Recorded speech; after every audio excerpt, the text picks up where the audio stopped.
Hello friends, आपका हमारे इस यूट्यूब चैनल ऑनलाइन ट्रैक में हार्दिक स्वागत है। आज जैसे कि मैं आपको बता दूं कि जो डीडीयू गोरखपुर के द्वारा संचालित बीएड पाठ्यक्रम में चतुर्थ सेमेस्टर यानी चौथे सेमेस्टर में जिनका एडमिशन है और वे परीक्षा देने वाले हैं, तो उनके लिए जो कोर्स कोड 115 है, जो कोर्स कोड 115 विषय कोड वाला जो सब्जेक्ट है, तो उस सब्जेक्ट का मैंने 4 यूनिट आपको कवर करा दिया है।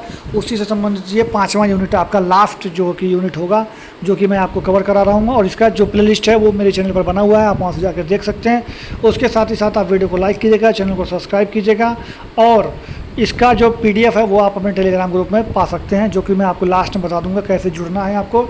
उसके साथ ही साथ मैं आपको बताता हूँ कि ये वीडियो काफ़ी फास्ट मोड में रहेगा, जो कि आपको क्विक रिवीजन यानी तेज़ी से आपको रिवीजन के लिए मैंने बनाया है, तो इसलिए मैं इस पर टाइम वेस्ट नहीं कराऊंगा। तो चलिए वीडियो की शुरुआत करते हैं। देखिए, सबसे पहला क्वेश्चन यहाँ पे आपके लिए, देखिए यहाँ पे सबसे पहला क्वेश्चन यहाँ पे शुरू होता है। देखिए यहाँ पे लिखा हुआ है, कौन सा संगठन मानता है कि शिक्षक शिक्षा में समता गुणवत्ता के पहुंच के लिए अधिक प्रभावशाली बल देता है? ये यूनेस्को मानता है।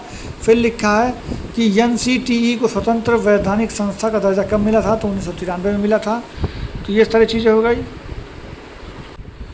तो देखिए फ्रेंड्स, ये रहा अगला क्वेश्चन। तो ये मैंने बता दिया यूनेस्को। उसके बाद देखिए एनसीटीई का जो स्वतंत्र संस्था ये 1993 में हो गया। शांति और भ्रम की स्थिति का संबंध में फ्लेंडर का विश्लेषण जो है वर्ग संख्या 10 में दिया गया। मैं आपको बता दूं सब फ्रेंड्स, ये तीनों के तीनों क्वेश्चन रिपीटेड है। अगर आप एक बार ध्यान से पढ़ेंगे तो बार बार आपको क्वेश्चन रिपीटेड मिलेंगे। आगे देखते हैं कि व्यक्तिगत छात्रों की भूमिका में शामिल करना महत्वपूर्ण। इस प्रक्रिया में शिक्षक की भूमिका क्या होती है? तो वे क्या करेंगे? व्यक्तिगत लक्ष्यों की स्थापना, मॉडल विकसित करेंगे, सीखने के कार्य का विशिष्ट प्रक्रिया दें, और केंद्रीय कार्यों की पहचान करें, रिकॉर्ड करने में सहायता करें। ये सभी कार्य जो है वो शिक्षक का होता है। आगे देखें तो शिक्षक के लिए निम्नलिखित में से किसके व्यक्तित्व गुण शिक्षक से प्रभावित होते हैं? तो लेखांकन से होते हैं। आगे देखते हैं एक शिक्षक के लिए क्या आवश्यक है? तो शिक्षक कार्य के प्रति कार्यशाला उनका जो होना चाहिए ये आवश्यक है। आगे देखते हैं शिक्षण एक प्रक्रिया है, कैसी है? तो छात्र और शिक्षक के मध्य की प्रक्रिया है शिक्षण। अगला क्वेश्चन है, किसने कहा था कि शिक्षा प्रणाली में कोई भी ऐसा हो जिसका दंड कोई जैसा भी हो उसका दंड व और सफलता उस प्रणाली के शिक्षक के कार्य पर निरंतर करती है, और क्योंकि पीढ़ी दर पीढ़ी समाज की आकांक्षाओं का प्रतिफल करना है। ये ईश्वर दयाल गुप्ता ने कहा था। यानी अगर आप यहाँ पीढ़ी दर पीढ़ी समाज समझें तो ईश्वर दयाल गुप्ता को लगा सकते हैं। आगे देखते हैं राष्ट्रीय शिक्षा नीति 2020 का जो स्कूली संरचना है उसको 5+3+3+4 पर दिया गया है। तो ये ऑप्शन नंबर 1 सही हो जाएगा। आगे क्वेश्चन देखते हैं फ्रेंड्स। तो अगला क्वेश्चन यहाँ पर लिखा हुआ है, राष्ट्रीय शिक्षा नीति 2020 के मूल्यांकन में निम्नलिखित में से कौन सा वर्गीकरण करेगा? तो सभी छात्रों के लिए अधिगम और विकास का अनुकूल होना चाहिए। ठीक है। अगला क्वेश्चन ये है कि राष्ट्रीय शिक्षा नीति 2020 शास्त्रीय अध्ययन के समायोजन के रूप में कार्य करती है, तो ये एक अतिरिक्त विकल्प होगा। अगला देखेंगे तो फ्रेंड्स हम लोग अगला देखते हैं। अगला ये है कि विशेष शिक्षा के लिए प्रशिक्षण कार्यक्रम और कौन सा भविष्य करता है? तो भारतीय पुनर्वास परिषद जो है वो प्रशिक्षण कार्यक्रम को भविष्य तैयार करता है, जो भी है। आगे देखते हैं मई 2016 में किसकी अध्यक्षता में नई शिक्षा नीति की विकास की समिति समिति बनाई गई थी? तो आप उसको जो है स्वर्गीय TSR सुब्रमण्यम में बनाई गई थी। 2 मई 2016 में न्यू एजुकेशन पॉलिसी 2020 के तहत जो 10+2 का जो मॉडल है उसको बदल दिया गया। किससे बदला गया? तो 5+3+3+4 से। अगला जो दिया गया नई शिक्षा नीति 2020 में कक्षा 5 तक मातृभाषा में पढ़ाने का आदेश दिया गया कि 5 तक आप लोग मातृभाषा में या क्षेत्रीय भाषा में ही पढ़ाइए। अगला जो दिया किस भाषा किस वर्ष तक अध्यापन में न्यूनतम डिग्री की योग्यता 4 वर्षीय एकीकृत बीएड डिग्री होना अनिवार्य है? 2030 तक। यानी 2030 तक जो बीएड की डिग्री है वो 4 वर्ष की हो जाएगी। निम्नलिखित में से कौन जून 2017 में नवगठित ड्राफ्टिंग न्यू एजुकेशन पॉलिसी 2020 के अध्यक्ष थे? तो वो कस्तूरी रंगन थे। अगला देखा जाए तो सकल शिक्षा नीति के अनुसार उच्च शिक्षा संस्थानों में सकल नामांकन अनुपात का लक्ष्य कितना % रखा गया है? तो 50%। न्यू एजुकेशन पॉलिसी 2020 में जो मानव विकास मंत्रालय जो होता है, संसाधन मंत्रालय की स्थापना की गई है। तो किसके? नेशनल रिसर्च फाउंडेशन की स्थापना की गई है उनके संस्तुति पर आधार पर। फिर अगला लिखा है कि 20वां क्वेश्चन है, मूल्य किसी भी सामाजिक व्यवस्था में कई अनुस्थापनाओं में से किसी एक अनुस्थापनाओं को चुनने का एक मानक है। तो ये बात किसने कहा था? तो पार्सन्स ने कही थी।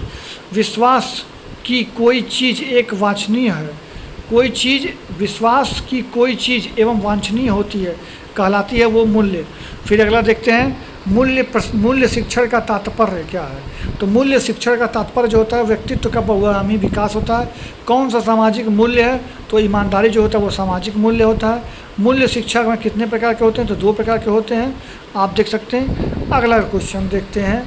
अगला क्वेश्चन लिखा हुआ है कि व्यक्तित्व मूल्य का उदाहरण कौन सा है? तो कृतज्ञता और सहानुभूति, अनुशासन, ये सब व्यक्तित्व मूल्य का उदाहरण है। मूल शिक्षा के प्रकार में कौन सा होता है? तो व्यक्तित्व भी होता है और सामूहिक भी होता है। गांधी जी ने कितने मूल्यों पर जोर दिया था? तो 11 मूल्यों पर जोर। हमारे संविधान में मूल्य संबंधित प्रावधान कहाँ दिए गए हैं? तो हमारे संविधान में जो मूल्य संबंधी प्रावधान है वो समानता, स्वतंत्रता और न्याय, समानता, स्वतंत्रता और न्याय सभी दिए गए हैं। तो उपरोक्त सभी आंसर होगा। हमारे संविधान में मूल्य संबंधी प्रावधान कितने हैं? तो 6 हैं। पहले 7 थे, अब 6 हो गए हैं। आगे देखते हैं, आपके विचार से शिक्षा में हो रहे ह्रास को रोकने के लिए आवश्यक है क्या है? तो अध्यापक द्वारा नियमित कक्षा शिक्षण को मतलब जो है इसको करेंगे तो ह्रास जो है वो रुक जाएगा, मतलब जो हानि हो रही है वो रुक जाएगी। आगे देखते हैं, मूल्य ह्रास एक कारण हो सकता है। जनसंख्या विस्फोट से भी मूल्य ह्रास होता है। मूल्य ह्रास का कारण नहीं है। कौन सा कारण नहीं है भाई मूल्य ह्रास का? तो मूल्य ह्रास का जो कारण है नहीं है वो आध्यात्मिक दृष्टिकोण जो है वो मूल्य ह्रास का कारण नहीं है, जबकि सामाजिक दृष्टिकोण, एकल प्रवृत्ता और एकल परिवार और इंटरनेट का प्रचलन, ये सब मूल्य ह्रास के कारण हैं। अगला क्वेश्चन है, निम्नलिखित में से उस शिक्षा के स्वरूप की पहचान की आशावादी और आत्मसम्मान एवं व्यक्तित्व की पूर्णता हेतु प्रतिमान निर्णय तथा सामाजिक दायित्व के निर्वहन का अवसर समानता है। तो ये बात किसका? मूल्य शिक्षा का। किसका दिया है? ये मूल्य शिक्षा के बारे में बात कर रहा है। मूल्य शिक्षा, आगे देखते हैं, मूल्य शिक्षा का उद्देश्य निम्न में से किस पर संकेंद्रित अच्छी तरह से, पूरी तरह से किया जा सकता है?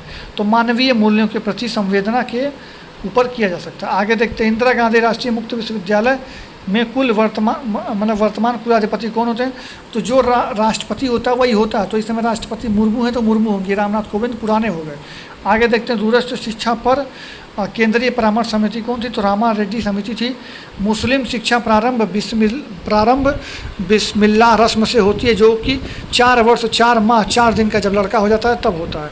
इंदिरा गांधी राष्ट्रीय मुक्त विश्वविद्यालय की स्थापना 1985 में किया गया था, जबकि भारत का पहला मुक्त विश्वविद्यालय आंध्र प्रदेश में खोला गया है, जो कि 1982 में खोला गया था। शिक्षण कौशल प्लस व्यावसायिक कौशल किसके होता है? तो ये शिक्षक को शिक्षा के अंदर होता है। पेशेवर क्या, पेशेवर विकास क्या है? तो पेशेवर जो विकास होता है वो समग्र दक्षताओं का विकास जो होता है वो पेशेवर विकास होता है। यानी 2 वर्ष से लेकर के 8 वर्ष की आयु में बच्चों के लिए विकास का प्रेरक एवं सामाजिक, भावात्मक एवं संज्ञात्मक, मतलब रचनात्मक और जो है भाषाई कौशल जो होता है वो शामिल होता है। मतलब भाषाई कौशल जो है वो 2 वर्ष से 8 वर्ष तक के लिए शामिल होता है। इसी के तहत जो है ये जो है वीडियो ख़त्म हो रहा है। यानी ये जो है 115 जो पाठ्यक्रम का हम लोग चलाए गए थे, इसका 5 टॉपिक जो है यानी 5 यूनिट जो है वो ख़त्म हो गया 115 में। तो आप लोग चतुर्थ सेमेस्टर अगर बीएड कर रहे हैं तो आप लोग 115 के लिए पूरा देख सकते हैं। आप प्ले लिस्ट तैयार है, वहाँ से जाकर देख सकते हैं, ठीक है। तो एक मैं नॉलेज बता दे रहा हूँ आपको। अन्नमलाई विश्वविद्यालय 80 में आया था, जबकि पहला विश्वविद्यालय जो कि मुक्त विश्वविद्यालय था वो आंध्र प्रदेश विश्वविद्यालय 1982 में था। और इंदिरा गांधी जो इग्नू है, इंदिरा गांधी जो विश्वविद्यालय है मुक्त विश्वविद्यालय, वो 1985 में आया था। राष्ट्रीय मुक्त विश्वविद्यालय 1989 यानी 89 में आया था। तो ये सारी चीज़ें थी जो कि मैंने आपको बता दिया। बाकी प्ले लिस्ट तैयार है, आप वहाँ से देखिए। डाउनलोड करने के लिए टेलीग्राम उपलब्ध है, वहाँ से जाकर के PDF इसका डाउनलोड कर सकते हैं, जिसका प्रोसेस मैं अभी आपको बता दे रहा हूँ।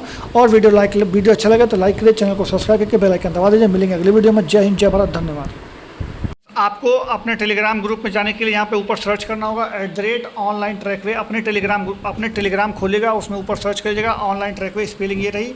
आप इस ग्रुप में जुड़ जाइएगा, उसका PDF आपको यहाँ पे तुरंत मिल जाएगा। तो चलिए, वीडियो पसंद आए तो लाइक शेयर सब्सक्राइब जरूर कर लीजिएगा। चैनल पर सब्सक्राइब नए हो तो सब्सक्राइब जरूर करके जाइएगा और बेल आइकन दबा दीजिएगा। मिलते हैं अगली वीडियो में। जय हिंद, जय भारत, धन्यवाद।